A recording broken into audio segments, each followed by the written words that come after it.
ഇന്ന് വളരെയധികം ബോറായിട്ടുള്ള ദിവസമായിരുന്നു. എന്താന്നല്ലേ? ഹലോ ഗൈസ്, കൂർണാസിന്റെ മറ്റൊരു പുതിയ വീഡിയോയിലേക്ക് എല്ലാവർക്കും ഹാർദവമായ സ്വാഗതം. അച്ഛനും അമ്മയും കൂടി വീക്ക്ലി ചെക്കപ്പിന് ഹോസ്പിറ്റലിൽ പോയി. അതുകൊണ്ട് തന്നെ അവർ വൈകിട്ടേ വരത്തുള്ളൂ. അപ്പോൾ ഉച്ചതൊട്ടുള്ള കുക്കിംഗ് ഒക്കെ ഞാനാണ്. അപ്പോൾ രാവിലെ നമ്മൾ കഴിച്ചത് നല്ല ചൂട് ഗോതമ്പ് പുട്ട് സാമ്പാറുമാണ്.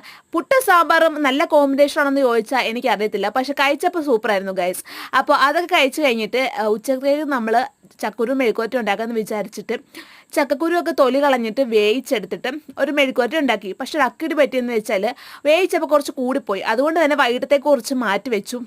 അപ്പോൾ അതൊക്കെ ഇങ്ങനെ മാറ്റി വെച്ച് കഴിഞ്ഞപ്പോഴേക്കും ഞാൻ ഓർത്ത് ചോറൊക്കെ എടുത്ത് കഴിക്കാമെന്ന് ഓർത്തിട്ട് അങ്ങനെ ഇരുന്നപ്പോഴാണ് ഒരു അച്ചാർ മേടിച്ചിട്ടുണ്ടായിരുന്നു വിചാരിച്ചത്. ചക്കക്കുരുവും ചോറും മാത്രമേ ശരിയാവത്തില്ലല്ലോ, എനിക്ക് എന്തെങ്കിലും അച്ചാറൊക്കെ കൂടി വേണം ചോറിൻ്റെ കൂടെ കഴിക്കാൻ. അതുകൊണ്ട് ഞാൻ പോയി എൻ്റെ ഫേവറേറ്റ് ആയിട്ടുള്ള വറനാരങ്ങ അച്ചാർ മേടിച്ചുകൊണ്ട് വന്നു. അങ്ങനെ ചൂട് കുത്തരി ചോറും അച്ചാറും രാവിലത്തെ സാമ്പാറും പിന്നെ നമ്മുടെ ചക്കക്കുരു മെഴുക്കുവരട്ടിയും കൂട്ടി ഉച്ചക്കത്തെ ഫുഡ് അങ്ങ് കഴിച്ചു. പിന്നെ ഒന്ന് ഉറങ്ങിയിട്ടൊക്കെ ഒരു 5 മണിക്ക് എണീറ്റപ്പോഴേക്കും നമ്മൾ അച്ഛൻ ഇങ്ങനെ ജാതക്ക് പോയപ്പോഴേക്കും ബിസ്ക്കറ്റും പിന്നെ പണ്ടത്തെ കേക്കില്ലേ ഇങ്ങനെ കവറിലൊക്കെ പൊതിഞ്ഞ അതും പിന്നെ മിച്ചറും കിട്ടിയായിരുന്നു. അപ്പോൾ അതിങ്ങനെ കൊണ്ട് തന്നു. രാത്രിത്തേക്ക് നമുക്ക് ഇപ്പിയായിരുന്നു, കടയിൽ പോയപ്പോൾ മേടിച്ചായിരുന്നു. അപ്പോൾ ഇപ്പി നൂഡിൽസാണ് രാത്രി നമ്മൾ കഴിച്ചത്. നല്ല ടേസ്റ്റ് ആയിരുന്നു ഗൈസ്. എൻ്റെ കുക്കിംഗ് പിന്നെ പൊളിയാണല്ലോ, അതുകൊണ്ട് തന്നെ ഒടുക്കത്തെ ടേസ്റ്റ് ആയിരുന്നു. അപ്പോൾ അത്രയേ ഉള്ളൂ guys video. Thank you for watching. Bye guys. കൂടുതൽ വീഡിയോസിന് വേണ്ടി എൻ്റെ പേജ് സബ്സ്ക്രൈബ് ചെയ്യുക, ലൈക്ക് ചെയ്യുക, ഷെയർ ചെയ്യുക.